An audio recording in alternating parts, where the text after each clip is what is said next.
Morning. Umalis na po ba si ma'am? Tamang-tama. Bagong ligo pa naman ako. Ay, sorry po, sir.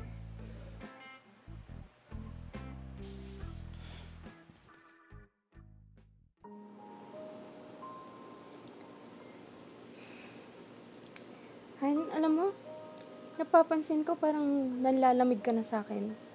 Bihira ka na nga lang dito pumunta sa bahay, tas di mo pa ako pagbibigyan. Huwag mong isipin yan, Han. Napagod lang talaga ako sa out-of-town shoot namin. Hayaan mo. Pagkatapos ng short film namin, dito na ulit ako sa bahay natin.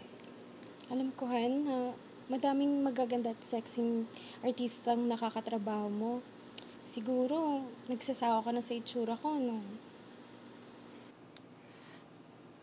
Ano ka ba? Bakit mo naman naisip yan? Alam mo, simula nang kinasal tayo, kayo na lang ng anak natin yung priority ko. Siyempre, Han, nagkaanak ako. Hindi ko na naasikaso yung sarili ko, kaya siguro naging losyang na ako. Siyempre, nagkaanak na ako, tas hindi ko na naasikaso yung sarili ko, kaya siguro naging losyang na. Hindi na ako gaya ng dati, yung sexy pa. Alam mo, Han, sa mga mata ko, ikaw ang pinakamagandang babae. Kaya, huwag mo nang isipin yun. Sila, parte lang sila na trabaho ko. So, wala kang dapat ika-insecure. Okay? Basta, kailangan kong patunayan yan. Pag nalaman ko lang talagang nambababae ka, malalagot ka talaga sa akin. Puputulin ko yung junjun mo. Halika nga dito.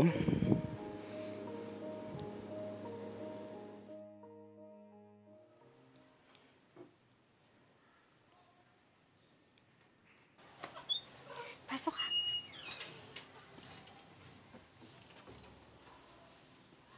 Hello, Ann!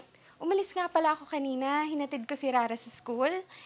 Hindi na ako nakapagpaalam kasi tulog ka. Okay lang, Han. Kakabangon ko lang din naman. Oh, mukhang may kasama ka ata. Nga pala, Han, si Angelica. Nakuha ko dun sa Tibon Agency para magtrabaho bilang kasambay dito sa bahay. Hi po, sir. Good afternoon po. Sana po magustuhan niyo ako. Promise po, gagalingan ko po sa pagtatrabaho. O, di ba, Han? Okay siya? May mag-aalaga na sa'yo pag nasa trabaho ako. Kailangan ba talaga natin? Han, pwede bang mag-usap muna tayo? Sige yan. Angelica, pwede bang doon ka muna sa kwarto? Lagay mo na yung gamit mo doon. Sige po, ma'am. Excuse po muna, sir.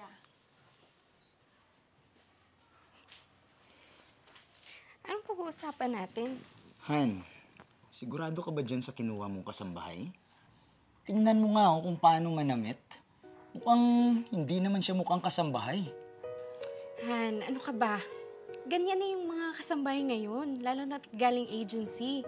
Ayaw mo ba ng maganda at bata? Ano? Basta, Han, makakatulong siya sa akin. Sige na, please.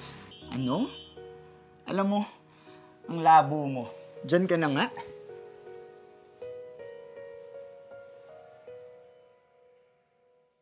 Oh, baby. Hintayin na lang natin yung school service nyo, at mag-good girl ka dun sa school nyo. Opo, Ate Angel. Si Mami po ba umalis na? Oh, baby, kanina pa. Kaya kami na lang dito ni daddy mo yung maiiwan. Gusto mo bang magka-baby brother?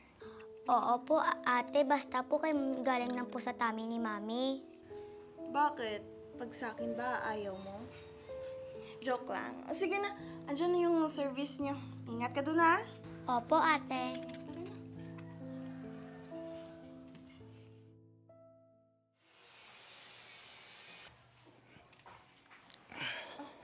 Hi, sir. Good morning.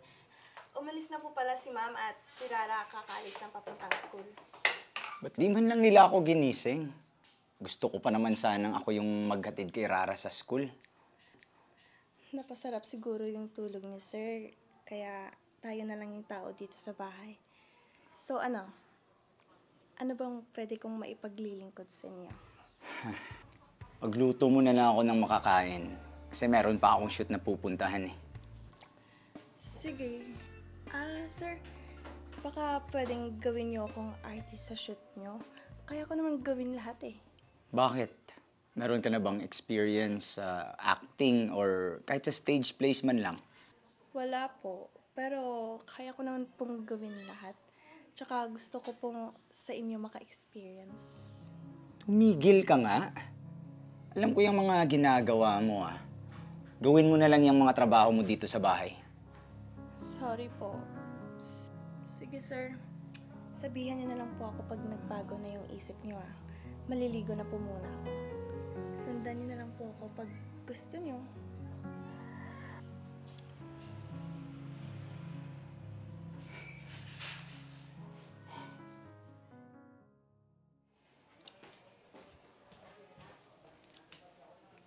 Han, alis nga pala ako ah. Baka kasi malate na ako sa pupuntahan ko eh. Wait lang Han. Pwede bang mag-usap muna tayo? Tungkol saan? Tungkol sa bago nating kasambahay. Di ko kasi nagugustuhan yung mga kinikilos niya. Tsaka alam mo ba, na nilalandi niya ako? Saka na natin pag-usapan yun, Han. Ang gawin mo na lang, huwag mo na lang pansinin at titigal dun yan. So ano, okay lang sa'yo na nilalandi niya ako? Sige, pagsasabihan ko ah. Tsaka alis na ako ni, malilate na ako. Sige na, bye-bye. Kita na lang tayo mamaya. Bye! Sige.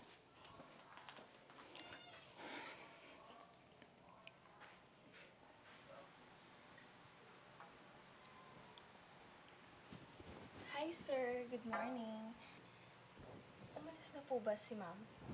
Tamang-tama, bagong ligo pa naman ako. Ay, sorry po sir.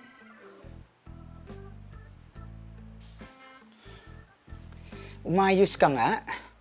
Baka makita ka pa ng anak ko. Tsaka di mo ba nakikita na pamilyado akong tao? Gano'n ka ba katapat sa asawa mo, sir?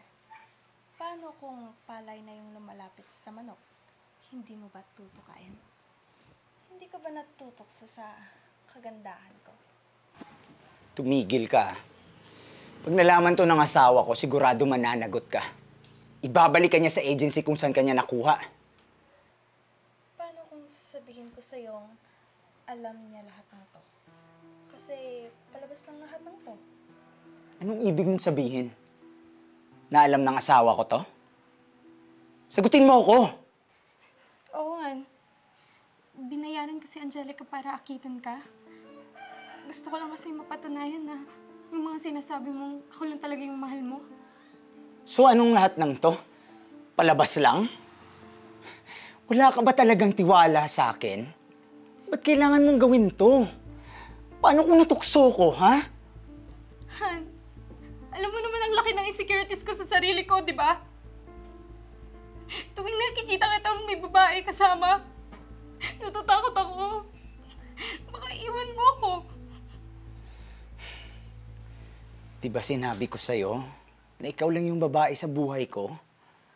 Kontento na ako sa inyo ng anak natin. Patawarin mo ako. Kasalanan kong lahat ng to. Sobrang mahal lang talaga kita. Sir, pasensya na kung nakipagsundo ako kay Mama. Nagawa ko lang naman to kasi kailangan ko din po sa pag-aaral ko. Sige na po, ako na lang po yung aalis. Han, patawarin mo ako. Pinagsisihan ko na lahat ng ginawa ko. Totoo nga pala yung mga sinasabi nila, no? Na may lalaki pang katulad mo. Papa, patawaran niyo po si Mama.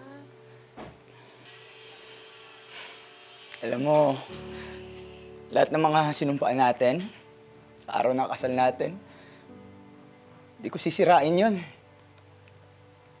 Basta magtiwala ka lang. Pasensya ka na, Marla. Sobrang mahal na mahal lang talaga kita.